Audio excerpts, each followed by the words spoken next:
Hello everyone, welcome back my YouTube channel medical international. तो फिर हम पढ़ रहे हैं हार्ट डिसऑर्डर या कार्डियोवास्कुलर सिस्टम डिसऑर्डर्स, जिसमें हमने पिछले 2 से 3 टॉपिक पढ़ लिए थे।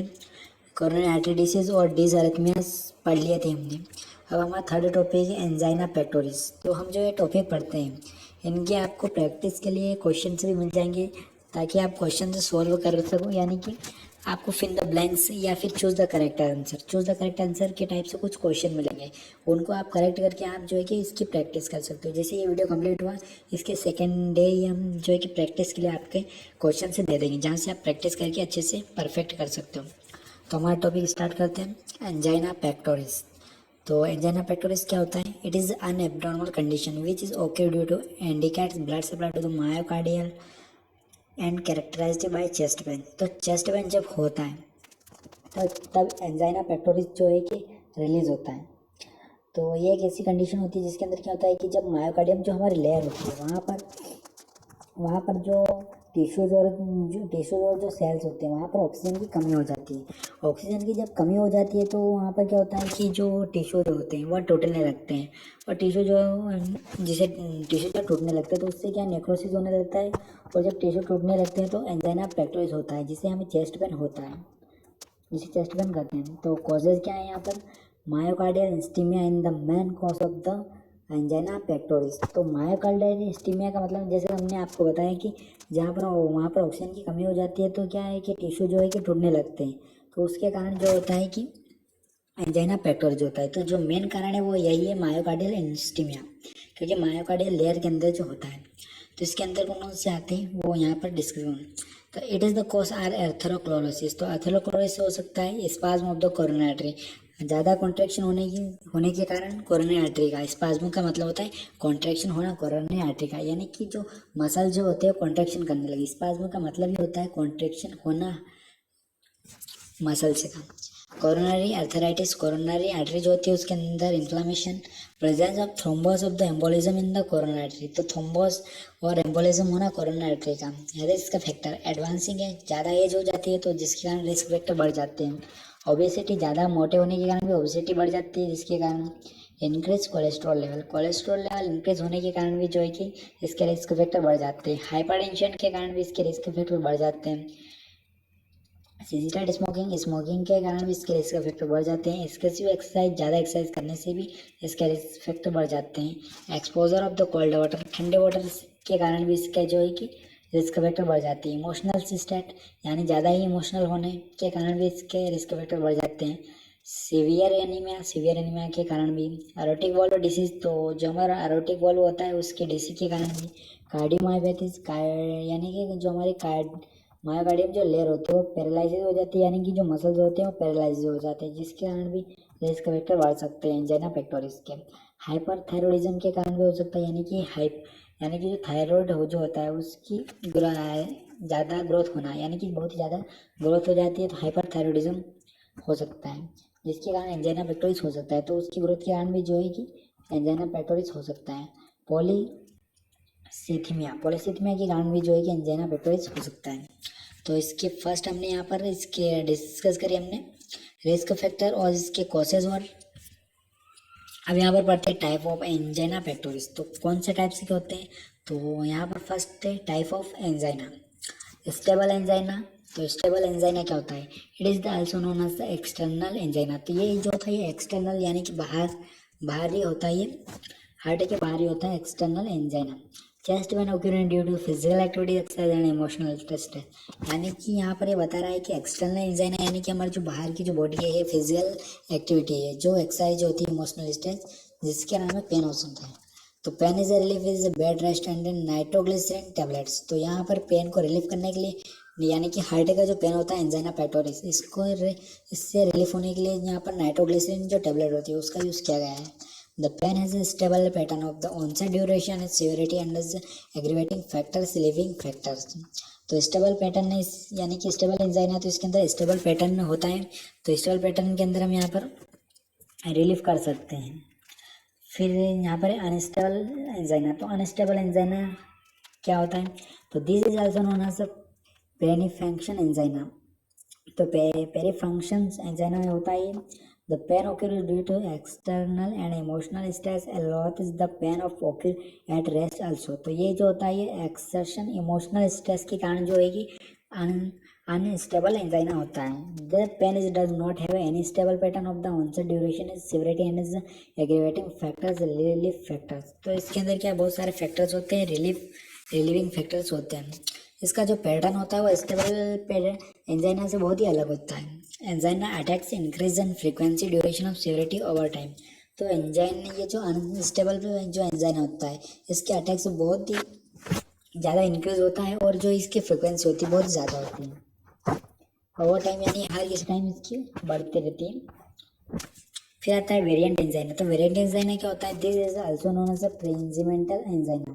This pain is similar to classical angina pain but the duration pain is mainly occur at rest also.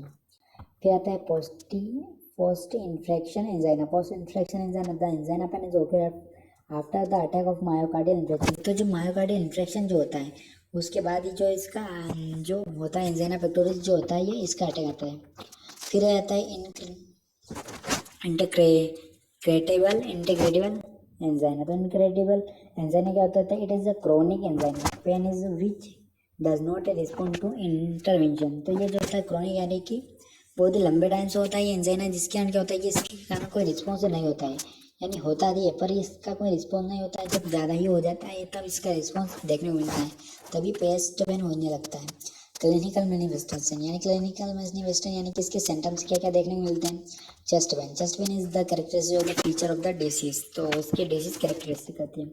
Characteristics of the angina chest pain are, तो presence of the pressure having is the tightness burning and squeezing sensation.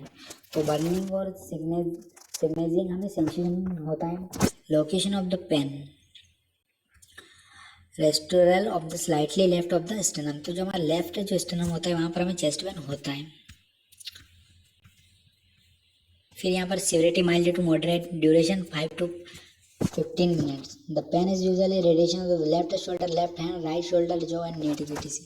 तो हमारा left side का जो area होगा यानी कि left side का पैर हुआ, लेफ्ट साइड का हैंड हुआ यानी लेफ्ट साइड का हाथ हुआ, हमारा लेफ्ट साइड का पैर हुआ, या लेफ्ट साइड का शोल्डर हुआ, या लेफ्ट साइड की जो हमारी जा हुई यानी कि हम लेफ्ट साइड की जो हमारी गर्दन हुई, सारी जो है कि दर्द करेगी, सारी पेन करेंगे एंजाइना पेक्टोरिस के कारण। Bed rest and nitroglycerin tablets relieve the pain. तो इसके कारण जो नाइट्रोग्लिसरीन जो होता है वो रिलीफ करता है पेन को। Other clinical manifestation disease are the follows. Dyspnoea हो सकता है, डिफिकल्टी हो सकती है ब्रीथिंग में, शॉर्टनेस ऑफ ब्रीथिंग, टैकीकार्डिया हो सकता है, डिजीनेस हो सकता है, नोजिया एंड वोमिटिंग हो सकती है, स्वेटिंग हो सकती है, ब्लूइश स्किन हो सकती है, साइनोसिस जिसे कहते हैं, पाल्पिटेशन हो सकता है, हाइपरटेंशन हो सकता है। पाल्पिटेशन का मतलब होता है एबनॉर्मल हार्ट साउंड, ये जो हमें बाहर तक सुनाई देती है। एपिगैस्ट्रिक डिस्कम्फर्ट हो सकता है, फेटिंग अटैक हो सकता है, एंजाइटी इटीज हो सकता है। इसकी डायग्नोसिस करते हैं तो diagnosis made on the basis of following. Health history लेंगे, फिजिकल एग्जामिनेशन लेंगे, clinical feature of the patient, investigation करेंगे इसकी सच एस। तो क्या क्या इन्वेस्टिगेशन करेंगे, इलेक्ट्रोकार्डियोग्राफी करेंगे यानी ईसीजी करेंगे, स्ट्रेस टेस्टिंग करेंगे, स्ट्रेस का लेवल कितना है। फिर कोरोनरी एंजियोग्राफी करेंगे, तो जो कोरोनरी जो आर्टरी होती है उसकी एंजियोग्राफी करेंगे, उसका जो आर्टरी होती है उसका पता लगाएंगे क्या प्रॉब्लम से, क्या फंक्शन से, या कर रही है नहीं कर रही है। फिर कार्डियक कैथेटराइजेशन करेंगे, blood test such as Hb level, cholesterol level, estimation of cardiac enzyme, estimation of serum electrolyte levels. तो ये जो है कि इन्वेस्टिगेशन करेंगे। फिर मेडिकल मैनेजमेंट के अंदर देखते हैं प्रोवाइड बेस्ट टेस्ट। तो प्रोवाइड करेंगे best test vasodilator such as nitroglycerin tablet. तो यहाँ पर वासोडायलेटर जो है कि हम प्रोवाइड करेंगे, जिससे क्या है कि हमारे जो वेसल्स होती है वो डायलेट हो सके यानी कि चौड़ी हो सके, जिससे क्या होता है चौड़ी होगी तो ब्लड आसानी से फ्लो हो सके। फिर सेकंड है यहाँ पर calcium channel blocker such as. तो कैल्शियम चैनल ब्लॉकर इस लिए देंगे जो कि nicardipine, nifedipine, dilation, amlodipine ETC. तो कैल्शियम चैनल ब्लॉकर इस लिए लेंगे ताकि कैल्शियम जो है कि कमी हो जाए कैल्शियम की, ताकि कैल्शियम से क्या होता है कि कैल्शियम जमेगा तो ब्लड फ्लो नहीं हो पाएगा, तो कैल्शियम के चैनल को ब्लॉक कर देगा। फिर बीटा एड्रेन जैसे ब्लॉकर सच एज। तो बीटा एड्रेनल जो होता है उसको भी यहाँ पर ब्लॉक कर दिया जाएगा, जो कि मुख्य रूप से दो मेडिसिन है, एडिनियनोल, प्रोपेनोल। फिर यहाँ पर थ्रोम्बोलाइटिक ड्रग्स सच एज। तो थ्रोम्बोस हो जाते हैं जिसके कारण उनको ब्लॉक करने के लिए स्ट्रेप्टोकाइनास, रेटिप्लेस ETC। तो दो ड्रग्स होते हैं एंटीप्लेटिलेट्स। एंटीप्लेटिलेट्स ड्रग्स है यहाँ पर aggregating agent such as acetyl salicylic acid, एबिसेम्बिक एसिड। फिर यहाँ पर nursing management, assist the following. तो वाइटल साइंस यहाँ पर जो है कि चेकआउट करेंगे general health status, severity of the clinical manifestation, characteristics of pain such as location, severity, duration, onset, radiation relief, एक्सरेंट फैक्टर। तो सारे जो है कि यहाँ पर जो है कि नर्सिंग असेसमेंट करेंगे। अमाउंट ऑफ द यूरिन, सारी जो असेसमेंट होते हैं वो चेकआउट करेंगे। फिर यहाँ पर आता है second number nursing care plan. तो इसका नर्सिंग केयर प्लान कैसे करेंगे, एंजाइना पेक्टोरिस या हार्ट डिजीज के ऊपर कैसे इसका केयर प्लान प्रेजेंट करें। तो इसका केयर प्लान देख सकते हो यहाँ पर, चेस्ट पेन, मायोकार्डियल इंस्टीमिया। तो मायोकार्डियल इंस्टीमिया हुआ है पेशेंट को, तो किस प्रकार उसका पेन जो है कि रिलीफ करेंगे, कौन से मेडिकेशन प्रोवाइड करेंगे। तो असेस करेंगे द कैरेक्टरिस्टिक्स ऑफ पेन। तो सारी यहाँ पर जो है कि इसकी स्टेप्स दे रखी है, कंफर्टेबल पोजीशन प्रोवाइड करेंगे, फिर उसको नाइट्रोजन फिर टेबलेट्स प्रोवाइड करेंगे, फिर उसको रेस्ट प्रोवाइड करेंगे। इसे पूरी यहाँ पर स्टेप्स दे रखी है केयर प्लान की। तो यहाँ पर देख सकते हो, नोट कर सकते हो और रीड आउट कर सकते हो। और यहाँ पर केयर प्लान की प्रोसेस पूरी दे रखी है point to point wise. Activity इन कॉन्स्टेंस रिलेटेड टू मायोकार्डियल इंस्टीमिया। तो यहाँ पर डायग्नोसिस के अंदर रिलेटेड टू मायोकार्डियल इंस्टीमिया की अकॉर्डिंग सब यहाँ पर जो है कि केयर प्लान दे रखे हैं, अच्छे से आप नोट कर सकते हो और समझ सकते हो कि किस प्रकार से हमें जो है कि केयर प्लान बनाना है। एग्जाम में ज़्यादातर केयर प्लान से ही पूछे जाते हैं, 10 से 15 नंबर में जो है कि आपका केयर प्लान आता था, इसको अच्छे से समझ लीजिए और अच्छे से आप नोट कर लीजिए ताकि आपको बाद में प्रॉब्लम्स ना आए।